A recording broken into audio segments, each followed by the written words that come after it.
जय Hind all of you. कैसे हैं सभी लोग? आशा करते हैं आप सभी लोग अच्छे होंगे। बच्चों, आज के इस वीडियो में हम लोग फिक्स प्रीपोजिशन करने जा रहे हैं, ठीक है। इसके पहले मैंने आपको प्रीपोजिशन बेसिक के 3 वीडियो आपको मैंने दिए हैं, तो सबसे पहले आप उनको देखिएगा और उसके बाद आज हम लोग फिक्स प्रीपोजिशन करने जा रहे हैं जो एग्जामिनेशन में हमेशा पूछी जाती है। एयरफोर्स के एग्जाम में यहाँ से 2 क्वेश्चन और नेवी वगैरह में आपके कम से कम 3 से 4 क्वेश्चन देखने को मिल जाते हैं, ठीक है। तो आप लोग अपने नोट्स बनाइएगा प्रॉपर अच्छी तरीके से। और हमने आपको प्रीपोजिशन बेसिक के नोट्स भी हमने टेलीग्राम चैनल पे दे दिए थे, तो जो लोग अभी टेलीग्राम चैनल से नहीं ज्वाइन है तो वो लोग हमारा टेलीग्राम चैनल ज्वाइन कर ले, ठीक है। तो फिलहाल कॉपी निकालिए और स्टार्ट करते फिक्स प्रीपोजिशन। चलिए, अच्छा ये फिक्स प्रीपोजिशन क्या होता है पहले ये समझिए। फिक्स प्रीपोजिशन क्या होता है पहले आप इसको समझिए। सबसे पहली बात देखो, हमारे जो बेसिक प्रीपोजिशन थे आपके इन हो गया, एट हो गया, इनटू हो गया, अपॉन हो गया, टू, फ्रॉम, बाई, विद, इस तरीके के हमारे जो भी बेसिक वाले प्रीपोजिशन थे, ये हमारे जो भी बेसिक प्रीपोजिशन थे, ये हमारे किसी वर्ब के साथ, किसी हमारे एडजेक्टिव के साथ, किसी हमारे नाउन के साथ अगर ये जुड़ते हैं, बात समझ रहे हैं, अगर ये किसी के साथ जुड़ते हैं तो ये हमारा तो फिक्स प्रीपोजिशन। मतलब ये है कि जैसे मैंने बोला लाफ, तो लाफ के साथ हमारा एक वर्ड फिक्स है कि एट आएगा। लाफ के साथ क्या आएगा? एट आएगा। कभी कभी क्या होता है, लाफ के साथ विद भी आ जाता है, कभी कभी लाफ के साथ क्या आ जाता है? विद भी आ जाता है। तो हमको बस यही चीजें सीखनी कि कहां पर लाफ एट आएगा, कहां पर लाफ विद आएगा। ये लाफ के साथ फिक्स है कि लाफ के साथ एट आएगा, लाफ के साथ विद आएगा। लेकिन लाफ के साथ फ्रॉम नहीं आ सकता, लाफ के साथ टू नहीं आ सकता, लेकिन ये पता है कि लाफ के साथ एट और लाफ के साथ विद दोनों आ सकता है। तो हमको यही चीजें सीखनी है कि अगर एक शब्द के साथ एक से ज्यादा प्रीपोजिशन आ रही हैं, एक शब्द के साथ एक से ज्यादा प्रीपोजिशन आ रही हैं, तो उनका यूजेज हमें सीखना है। बात समझ में आ रही ना? इनका हमें यूजेज सीखना है। क्लियर है ना? तो ये हमारे फिक्स प्रीपोजिशन क्या होती है? जो बेसिक प्रीपोजिशन के साथ अगर किसी वर्ब को, किसी एडजेक्टिव को, किसी नाउन को अगर हम जोड़ते हैं, या मतलब किसी नाउन के साथ, किसी वर्ब के साथ, किसी एडजेक्टिव के साथ अगर हमारी ये बेसिक प्रीपोजिशन जोड़ी जाती हैं, तो दैट इज फिक्स प्रीपोजिशन। मतलब किसी पर्टिकुलर शब्द के साथ वही प्रीपोजिशन आएगी, वही फिक्स प्रीपोजिशन आएगी। इस वजह से बोलते हैं हम लोग इनको फिक्स प्रीपोजिशन। क्लियर है ना? आप अब स्टार्ट करते हैं, ठीक है। तो आप आई होप समझ गए होंगे कि फिक्स प्रीपोजिशन क्या होती है। आप इसका स्क्रीनशॉट लेना हो तो ले लीजिए कि क्या होती है। इसकी मैंने डेफिनेशन आपको इस तरीके से समझा दी है। अब आगे बढ़ते हैं, ठीक है।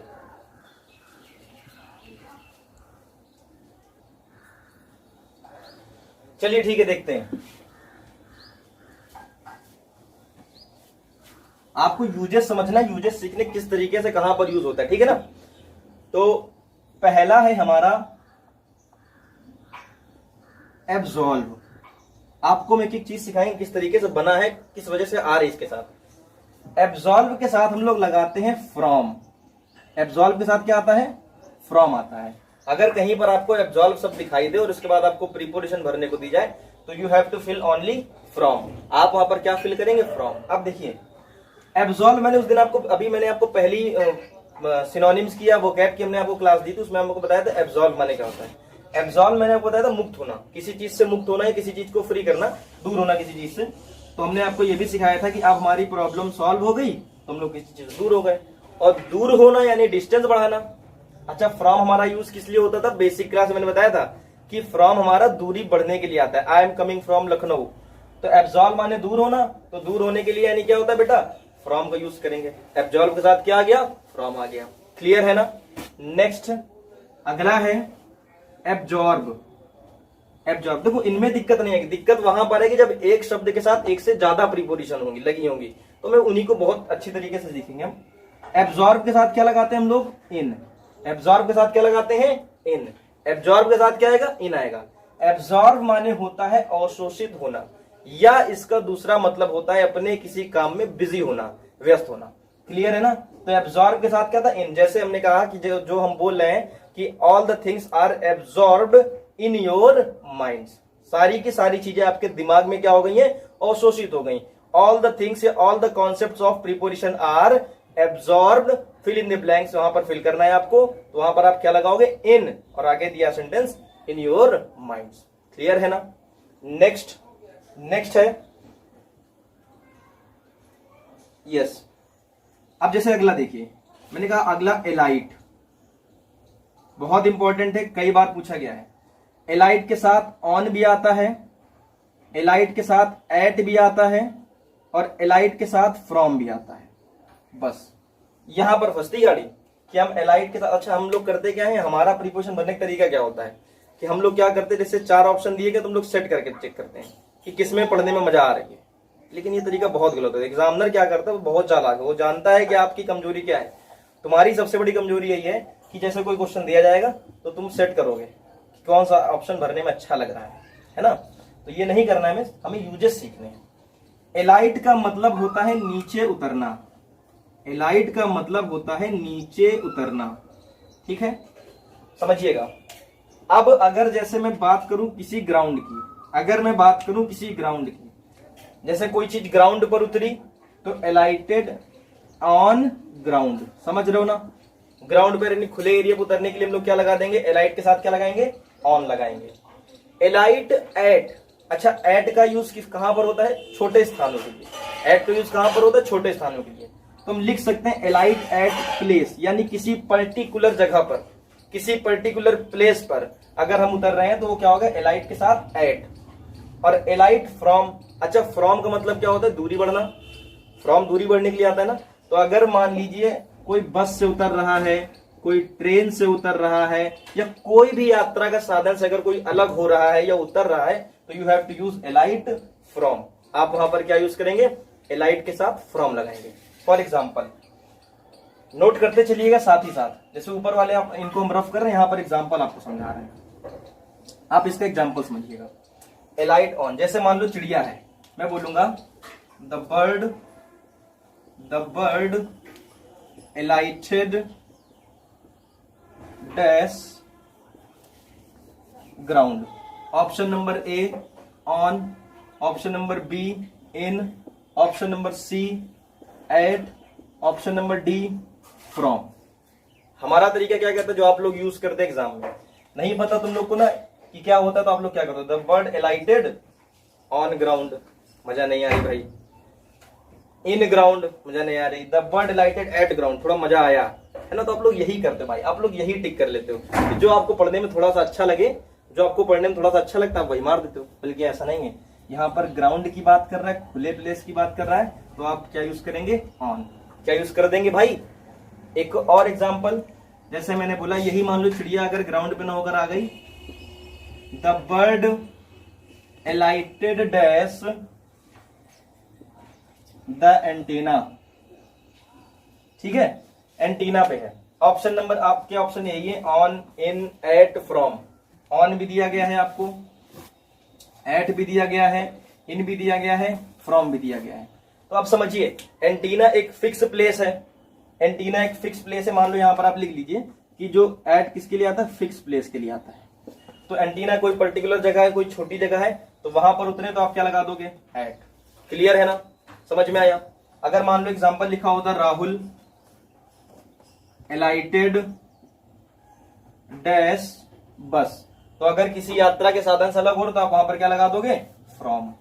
समझ में आया कि नहीं आया भाई एलाइटेड। तो एलाइटेड ऑन लगाओगे कब, जब ग्राउंड की बात करेगा, किसी प्लेस की बात करेंगे तो एलाइट के साथ क्या लगा दोगे, एट। और अगर कहीं से हम अलग हो रहे हैं, किसी यात्रा के साधन से, कार से, बस से, ट्रक से, ट्रेन से अलग हो रहे हैं, तो आप वहां पर यूज करेंगे एलाइट फ्रॉम। क्लियर है, आप इसका स्क्रीनशॉट लीजिए। नेक्स्ट बताते हैं, चलिए ठीक है आगे बढ़ते हैं। इसको मैं रफ कर रहा हूं, ठीक है, आपने स्क्रीनशॉट ले लिया होगा। नेक्स्ट है, देखो प्रीपोजिशन फिक्स वाली बहुत सारी है, ठीक है, फिक्स वाली प्रीपोजिशन बहुत सारी है, लेकिन हमें पढ़नी वही है जो एग्जामिनेशन में पूछी जाती है बार बार। ऐसे तो हम अगर करें तो कम से कम 1000 प्रीपोजिशन होंगी, ज्यादा ही होंगी, तो हम जो करा पाना इम्पॉसिबल सा है, ठीक है। तो आप बाकी आपको हम पीडीएफ भेज देंगे, बेसिक वाली के तो हमने आपको नोट्स भेज दिए हैं, इनकी भी हम आपको पीडीएफ भेज देंगे टेलीग्राम चैनल पर। आप लोग सब्सक्राइब भी कर लीजिए, टेलीग्राम चैनल ज्वाइन कर लीजिए हमारा, डिस्क्रिप्शन बॉक्स में उसका लिंक दे दूंगा। तो जितनी हम करा रहे हैं वो एग्जाम बेस्ड वाली है, जो एग्जाम में बहुत बार पूछी गई है या पूछी जाने वाली है, संभावना है, तो हम उन्हीं को हम आपको करा रहे हैं केवल। ठीक है, अच्छे से पढ़िएगा। नेक्स्ट है जैसे आपका आंसर, ये बहुत बार पूछा गया है। आंसर, आंसर के साथ आपका टू भी आता है, आंसर के साथ आपका फॉर भी आता है, और आंसर के साथ विद भी आता है। ठीक है, आंसर के साथ आपका टू भी आता है, आंसर के साथ फॉर भी आता है, और आंसर के साथ विद भी आता है। कहां पर टू, कहां पर फॉर, कहां पर विद, यही सीखना है हमें भाई। आंसर टू तब आएगा जब मैं किसी पर्सन को आंसर दे रहा हूं। अगर हम किसी पर्सन को जवाब देते हैं तो वहां पर आप क्या लगाएंगे, आंसर के साथ टू। क्लियर है। आंसर फॉर क्या आता है, आप जब किसी चीज का रीजन बता रहे होगे, कारण बता रहे होगे, हम किस लिए, समझ रहे हो, तो आप यहां पर आंसर के साथ क्या लगाओगे, फॉर लगाओगे, अगर रीजन बताने की बात आ गई। अगर आप कुछ लोगों के साथ मिलकर, जैसे मान लो हम और हमारा एक दोस्त मिलकर आंसर दे रहा है, तो आंसर साथ विद आएगा। विद का मतलब क्या होता है, साथ साथ। क्लियर है ना, विद का मतलब क्या होता है, साथ। इसको आप हिंदी में लिख लीजिए किसी के साथ, या टुगेदर भी लिख सकते हैं। अगर मैं किसी के साथ जवाब दे रहा हूं, एक साथ में एक दो लोग जवाब देते हैं मिलकर, तो आप वहां पर आंसर के साथ विद लगा सकते हैं। एग्जाम्पल से समझते हैं। ठीक है, जैसे मैंने कहा he gave answer dash me. ठीक है, ऑप्शन आपके पास यही है। Option number A is to, option number B is for, option number C is at, option number D is on. Next दूसरा क्वेश्चन में लिखता हूं, he gave answer dash his misbehaviour, his misbehaviour. ठीक है, he gave dash his misbehaviour. Option वही है to, option number B is for, option number C is at, option number D is with.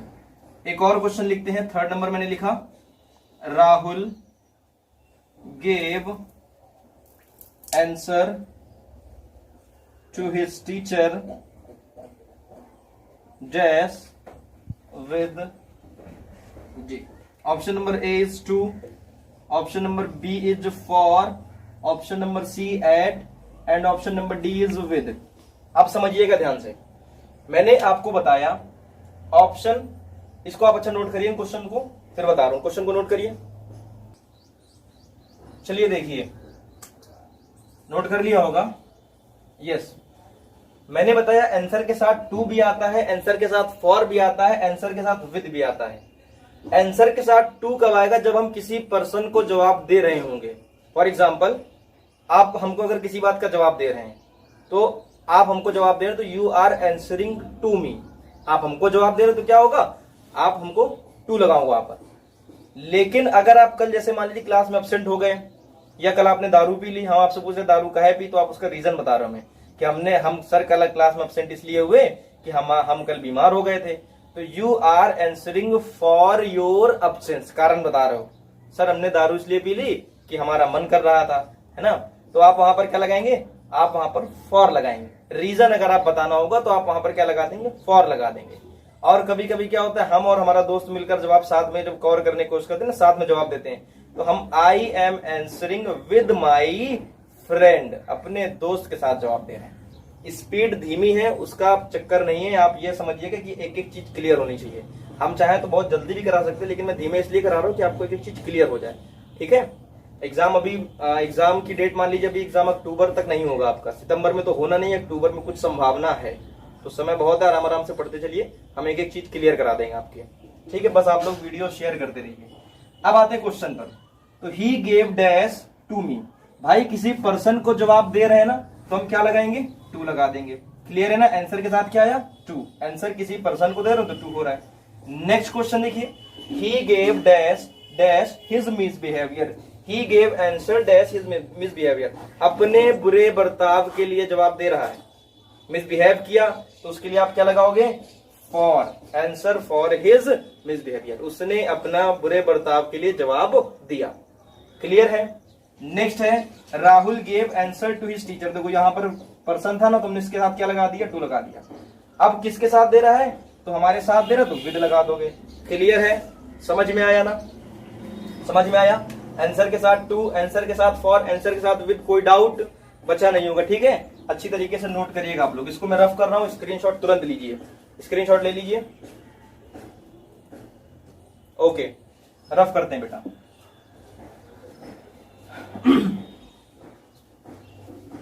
आप लोग channel को हमारे share करिए, 1000 subscriber हो जाएंगे जल्दी ही। ठीक है, आप लोग का प्यार और सहयोग लगातार मिल रहा है, तो लंबी लंबी क्लासेस लाइव लिया करेंगे। ठीक, अब नेक्स्ट है, देखिए एंटीपैथी के साथ, नेक्स्ट इज एंटीपैथी।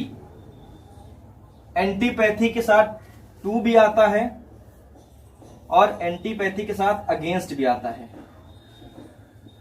ठीक है, एंटीपैथी के साथ टू भी आता है और एंटीपैथी के साथ अगेंस्ट भी आता है। अब ये एंटीपैथी माने क्या होता है, एंटीपैथी माने होता है किसी से घृणा करना, घृणा करना। याद कैसे करेंगे, याद कैसे करेंगे आप इसको भी समझिए। एंटी दिखाई दिया, एंटी, एंटी का मतलब क्या होता है, निगेटिव। एंटी मतलब क्या होता है, निगेटिव वर्ड है ये। कहते ना हमारी उनकी एंटी चल रही है, कहते ना एंटी चल रही है, एंटी मतलब उनसे विरोध है हमारा। एंटी शब्द निगेटिव मीनिंग वाला है। और ये पैथी जो आता है, इसका मतलब होता है फीलिंग। इसका मतलब क्या होता है, फीलिंग। यानी किसी के प्रति हमारी फीलिंग कैसी है, निगेटिव। किसी के प्रति हमारी फीलिंग कैसी है, निगेटिव, तो उसको हम लोग बोलते हैं एंटीपैथी। इसका मतलब होता है निगेटिव, मतलब जब किसी के प्रति हमारी फीलिंग निगेटिव है, यानी उससे हम क्या कर रहे हैं, घृणा कर रहे हैं। ठीक है भाई। अब इसके साथ टू भी लगता है, इसके साथ अगेंस्ट भी लगता है, इसके साथ टू भी लगता है और इसके साथ अगेंस्ट भी लगता है। ठीक है, एंटीपैथी के साथ टू कब आता है, जब हम बात करेंगे किसी वस्तु की, जब हम बात करेंगे किसी न किसी वस्तु की। क्लियर है ना, जब हम किसी वस्तु की बात करें तो एंटीपैथी के साथ टू। और अगर किसी पर्सन की बात करी गई है, किसी व्यक्ति से अगर घृणा कर रहे हैं, तो आप वहां पर एंटीपैथी के साथ क्या लगा देंगे, अगेंस्ट लगा देंगे। क्लियर है ना, अगर किसी पर्सन से घृणा करेंगे तो एंटीपैथी के साथ अगेंस्ट, किसी वस्तु से घृणा कर रहे हैं तो एंटीपैथी के साथ टू लगाएंगे। क्लियर है ना। नेक्स्ट है, देखिए नेक्स्ट इज, यस, नेक्स्ट है आपका एडमिट। समझते जाइएगा, नेक्स्ट इज एडमिट। एडमिट के साथ टू भी आता है और एडमिट के साथ इनटू भी आता है। एडमिट के साथ टू भी आता है और एडमिट के साथ इनटू भी आता है। अब कहां पर यूज करेंगे समझिएगा। एडमिट के साथ टू कब लगाएंगे हम लोग, जब बात करेंगे किसी स्कूल की, किसी कॉलेज की या यूनिवर्सिटी की, इस तरीके से, तो आप एडमिट के साथ क्या लगाएंगे, टू लगाएंगे। He is admitted to school, he is admitted to class 10th, इस तरीके से। क्लियर है ना।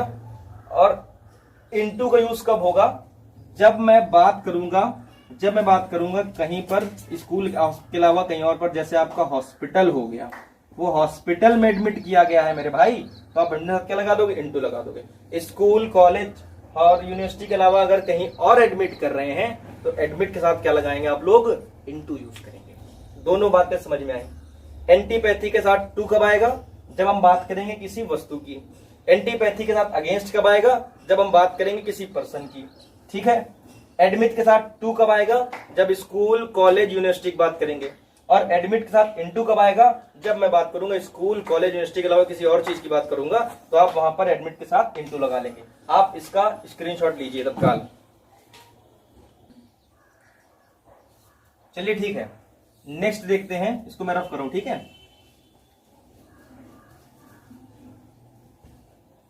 नेक्स्ट है हमारा, नेक्स्ट इज एफिलिएटेड। एफिलिएटेड कहते ना, एफिलिएटेड टू बोर्ड हो गया, कहते ना affiliated to CBSE board. Affiliated मतलब होता है संबद्ध।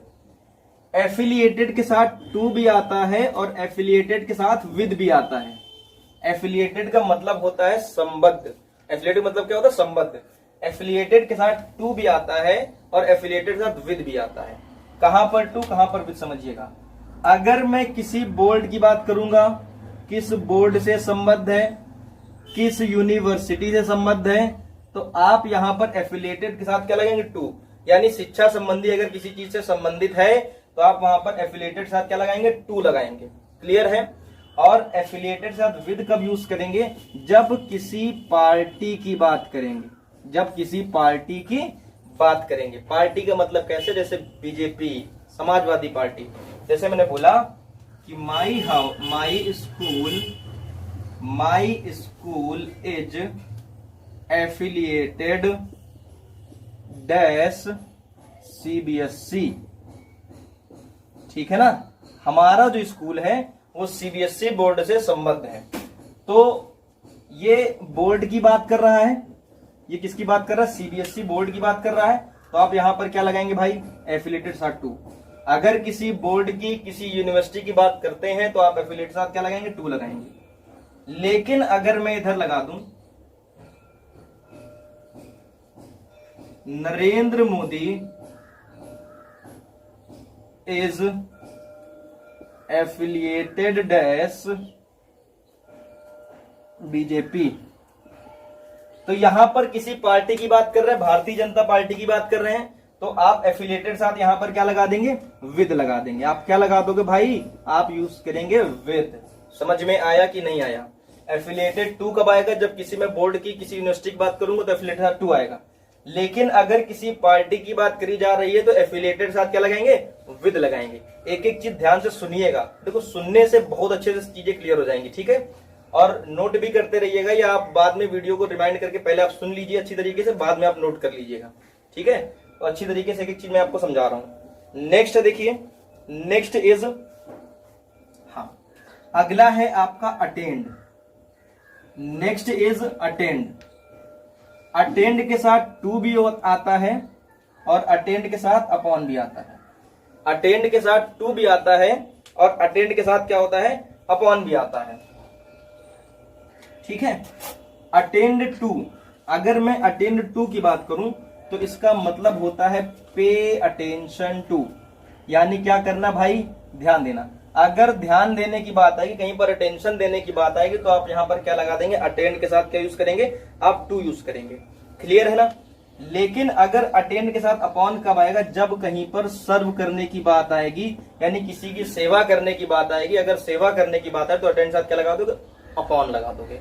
जैसे अगर मैं सर्वेंट की बात करूं, the servant attend upon him 24 hours, जो हमारा नौकर है वो 24 घंटे सेवा में हाजिर रहता है। अटेंड के साथ क्या लगा दिया? अपॉन लगा दिया। क्लियर है मेरे भाई? समझ में आया ना? स्क्रीनशॉट लीजिए, आगे बढ़ते हैं।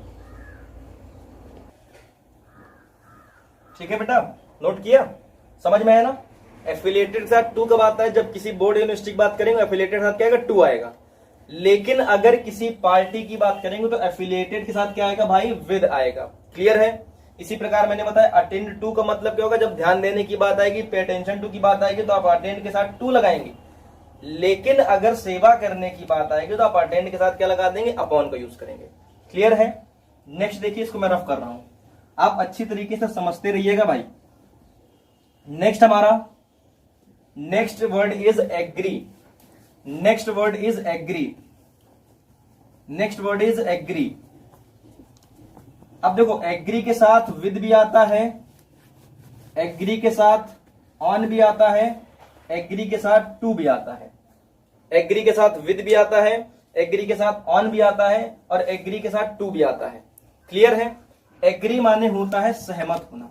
एग्री मतलब होता है सहमत होना, किसी से सहमत होना, दैट इज एग्री। ठीक है? एग्री विद कब लगाएंगे? जैसे आप हमारी बातों से सहमत हैं तो यू आर एग्रीड विद मी।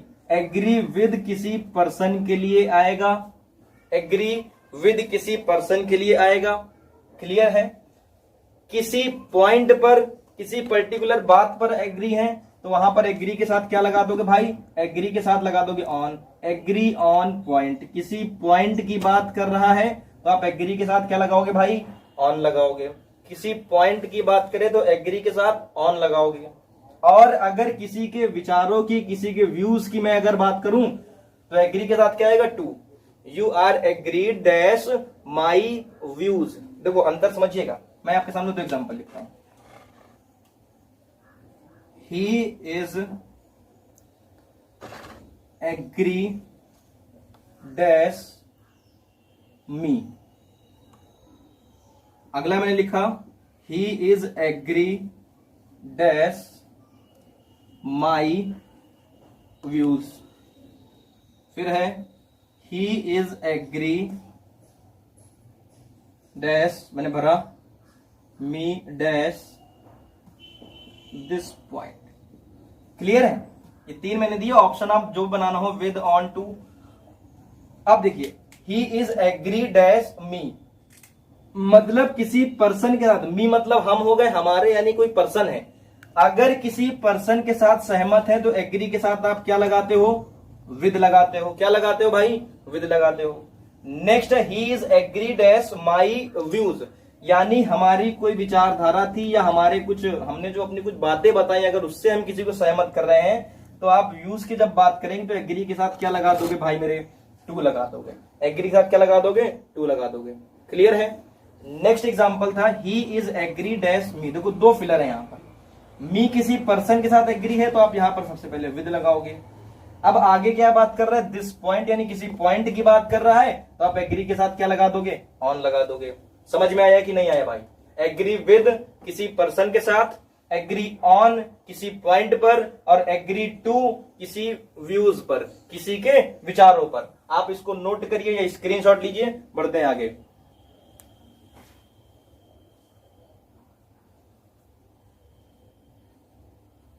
चलिए ठीक है, ठीक है बेटा, नोट कर लिया होगा आप लोगों ने? नोट कर लिया? इसको मैं रफ कर रहा हूं, ठीक है? स्क्रीनशॉट आप लोग ले लीजिएगा, बाद में आराम से अच्छे से नोट करते रहिएगा। बस आप पहले समझिए, क्योंकि एग्जाम में आपको यहां से क्वेश्चन जरूर मिलेगा, एक नहीं बल्कि आपको एयरफोर्स का एग्जाम देने जा रहे हो तो आपको कम से कम मिनिमम 2 क्वेश्चन यहां से देखने को मिलेंगे। और अगर नेवी वगैरह का, तो पिछली बार की नेवी वाले एग्जाम में, लास्ट ईयर वाले में 6 क्वेश्चन आए थे, 6 से 7 क्वेश्चन प्रीपोजिशन के ही दे दिए थे उन्होंने। ठीक है, एक एक क्वेश्चन हमारे लिए बहुत इंपॉर्टेंट है, एक एक क्वेश्चन। ठीक है, तो आप अच्छे से समझिएगा, बस समझते रहिए। नेक्स्ट है हमारा एक्यूज्ड।